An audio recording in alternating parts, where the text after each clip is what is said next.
నమస్తే, welcome to Abhinav Bharat. హైదరాబాద్లోని చెరువులు, కుంటలు, నాలాల్ని రక్షించేందుకు సీఎం రేవంత్ రెడ్డి ప్రత్యేకంగా ఏర్పాటు చేసిన సంస్థ హైడ్రా. తెలంగాణలో ఇప్పుడు ఇద్దరు వ్యక్తులు కలిసిన హైడ్రా గురించే మాట్లాడుకుంటున్నారు. 2 నెలలుగా ఆక్రమణలను తొలగిస్తూ ఇప్పటి వరకు 43 ఎకరాలకు పైగా భూమిని రికవరీ చేసిన ప్రముఖ సినీ నటుడు నాగార్జునకు చెందిన ఎన్ కన్వెన్షన్ కూల్చిన తర్వాతనే చాలామందికి హైడ్రా అంటే తెలిసింది. ఇది తెలంగాణ ముఖ్యమంత్రి ఇమేజ్ను అమాంతం పెంచేసింది. ఇప్పటి వరకు అధికారంలోకి వచ్చి ఎన్ని ప్రభుత్వాలు వచ్చినా వారెవరూ తీసుకొని సాహసోపేతమైన నిర్ణయాల్ని రేవంత్ రెడ్డి తీసుకున్నారు. మిగిలిన చోట్ల ఎలా ఉన్నా హైదరాబాద్ మహానగరంలోని పలు ప్రాంతాల్లో చెరువులను ఆనుకొని నిర్మించిన విల్లాలు, ఇల్లు, ప్లాట్లను కొనుగోలు చేసేందుకు చాలామంది ఆసక్తి చూపిస్తుంటారు.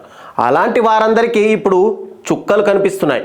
అలాంటి ఆస్తుల్ని కొనుగోలు చేసే ముందు ఆ నిర్మాణాలు FTL బఫర్ జోన్ పరిధిలో ఉంటే ఎట్టి పరిస్థితుల్లోనూ ఆ ఆస్తుల్ని కొనకూడదు అనే భయం ఇప్పుడు జనాల్లో మొదలైంది.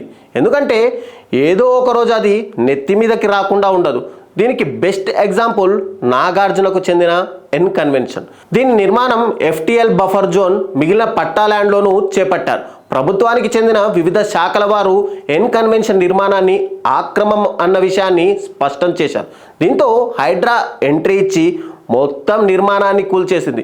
ఒకవేళ చెరువుకు సమీపంలో నిర్మాణాన్ని కడుతున్నా సరే నీటిపారుదల శాఖ నుంచి నో అబ్జెక్షన్ పత్రం తీసుకోవాలి. అంతేకాదు సంబంధిత మున్సిపల్ రెవెన్యూ ఆఫీసర్, GHMC నుంచి కూడా క్లియరెన్స్ సర్టిఫికేట్ తీసుకోవాలి. ఈ మూడింటిలో ఏ ఒక్కటి లేకున్నా స్థలాన్ని స్వాధీనం చేసుకునే హక్కు ప్రభుత్వానికి ఉంటుంది. ఈ సందర్భంలో నిర్మాణాన్ని నిర్మించిన వారు కోర్టును ఆశ్రయించినా సరే పెద్దగా ఫలితం అయితే ఉండదు.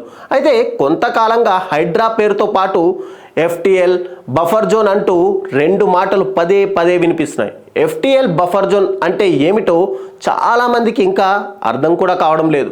ఇంతకు FTL అంటే ఏమిటి, బఫర్ జోన్ అంటే ఏమిటి, ఈ పరిధిలో పట్టాభూమి ఉన్నప్పుడు ఏం చేయాలి, దీనికి నిబంధనలు ఏం చెబుతున్నాయి అన్న ప్రశ్నలు ఇప్పుడు సర్వత్రా వ్యక్తమవుతున్నాయి. FTL అంటే ఫుల్ ట్యాంక్ లెవెల్, అంటే చెరువు కట్ట ప్రాంతం. మరింత వివరంగా చెప్పాలంటే చెరువు నిండుకుండలా ఉన్నప్పుడు నీళ్లు ఎక్కడి వరకు పారతాయో ఆ మొత్తం ప్రాంతాన్ని FTLగా పేర్కొంటారు. దీని లోపల ఎలాంటి నిర్మాణాలు కూడా చేపట్టకూడదు. ఇక బఫర్ జోన్ అంటే నీటి పరివాహక ప్రాంతంగా చెప్పాలి. మరో విధంగా చెప్పాలంటే 2 లేదా అంతకంటే ఎక్కువ నీటి వనరులు ఉన్న ప్రాంతాల్ని వేరు చేసే ప్రదేశాన్ని బఫర్ జోన్ అంటారు. అక్కడ లభించే నీటి వనరుల ఆధారంగా బఫర్ జోన్ పరిధిని డిసైడ్ చేస్తారు. ఇవి కూడా ప్రదేశాలను బట్టి చెరువులకు అనుగుణంగా బఫర్ జోన్ పరిధిని నిర్ణయిస్తుంటారు. చెరువుల నుంచి పల్లపు ప్రాంతాలకు నీరు పారడం అనేది సహజంగా ఎక్కడైనా జరిగే పరిణామం.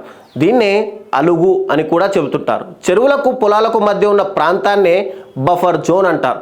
ఉస్మాన్ సాగర్ కింద ఉన్న భూములన్నీ బఫర్ జోన్ పరిధిలోకే వస్తాయి. ఈ ప్రాంతంలో ఎలాంటి నిర్మాణాలని చేపట్టకూడదు. రూల్ బుక్లో పేర్కొన్న దాని ప్రకారం FTL పరిధి నుంచి 30 మీటర్లు అంటే 100 అడుగుల వరకు ఎలాంటి నిర్మాణాలని కూడా నిర్మించకూడదు.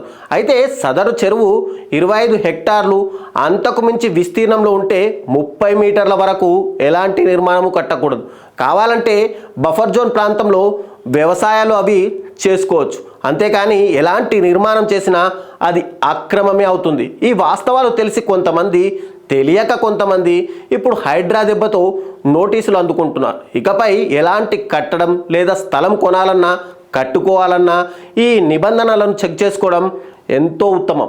నాయకులారా, మీ పనితనం మీ అధినాయకులకు తెలియజేయాలనుకుంటున్నారు. ప్రజలారా, మీ సమస్యలను మీ నాయకులకు తెలియజేయాలనుకుంటున్నారు. ప్రజా సమస్యల పరిష్కార వేదిక మీ అభినవ్ భారత్.